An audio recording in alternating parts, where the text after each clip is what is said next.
Hi there. It's January the 15th, and in today's readings in Torah, in Genesis, we read of Jacob and his family being between a rock and a hard place. God has told Jacob to leave Paddan Aram, where he's been living with his family, where he's had his children, and to go back to the land of Canaan, where God called him to originally, where God has called his father and grandfather to.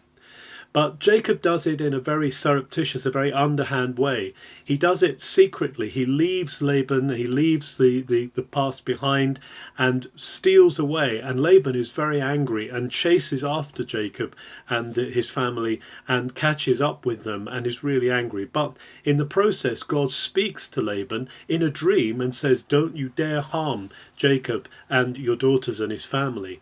And so God is actually protecting Jacob. God is in control of this situation, even though Jacob is so afraid. So Jacob manages to escape, and they make a covenant together, a promise that they will not harm each other in the future. And Jacob comes back to Canaan, except that as he sends messengers to his brothers, he's shocked to find that his brother is coming out with a troop of 400 men. Jacob immediately assumes that his brother is angry and is going to seek to harm and destroy him.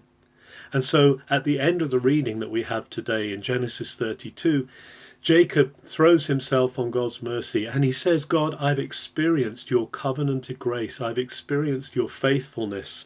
And you've taken someone like me who's so insignificant and you've turned me into two tribes." Referring to his wives and his children. "You've turned me into two tribes. I've grown so amazingly."